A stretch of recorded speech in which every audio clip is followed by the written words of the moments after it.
Hello అండి. ఈరోజు మనం క్విక్గా గ్రూప్ 2 కోసం తెలంగాణ హిస్టరీ నేర్చుకుందాము. First chronology నేర్చుకుందామండి.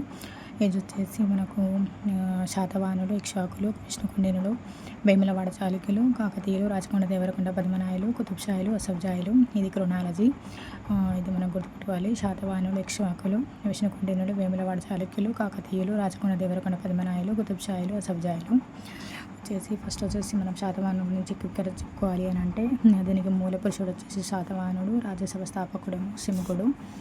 నెక్స్ట్ ఇందులో దీనికంటే ముందు మనకు సమగోపరాజు అనే అతను పాలించాడని చెప్పుకుంటారు. నెక్స్ట్ ఇందులో ఏదైనా చెప్పుకోవాలి అంటే శాతవాహనం నుంచి విదేశీ గ్రంథాలు, ప్రణాళికలు, శాసనాలు, స్వదేశీ గ్రంథాలు, నాణాలు అన్నీ ఉంటాయండి.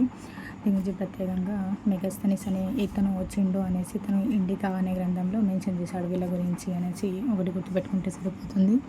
ఇంకా వచ్చేసి ప్లీనీ అనే అతను ది న్యాచురల్ హిస్టరీ ఉంది కదా, దాంట్లో మెన్షన్ చేశాడు వీళ్ళ గురించి. ఇంకా ఇలా చాలా ఉంటాయండి, అవన్నీ గుర్తుపెట్టుకోవద్దు. నెక్స్ట్ స్వదేశీ గ్రంథాలలో కూడా దీని గురించి ఉంది, కానీ ఇది ఇంపార్టెంట్ అండి. ఇక్కడ వచ్చేసి గ్రంథాలు ఏమంటే సోమదేవ సూర్య ఉన్నాడు కదా, ఇతను రచించిన కథాసరిగం ఉంది కదా, సాగరం.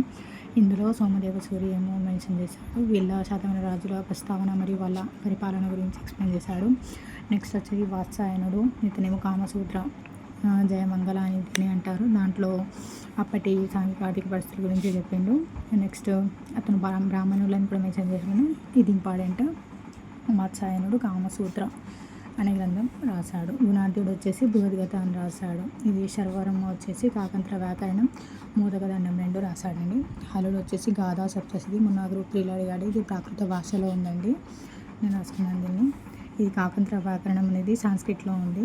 ఇక్కడ హలుడు లీలావతి పరిణయం ఉంది, ఇది కూడా ప్రాకృతంలో ఉంది. ఇది వచ్చేసి ఈ బృహద్గీత వచ్చేసి పైశాచిక భాషలో ఉంటుంది. నెక్స్ట్ కొన్ని పురాణాలు ఉంటాయి. ఆ పురాణం మత్స్య పురాణం ఎన్ని ఉన్నాయంటే మొత్తం 18 పురాణాలు ఉన్నాయండి.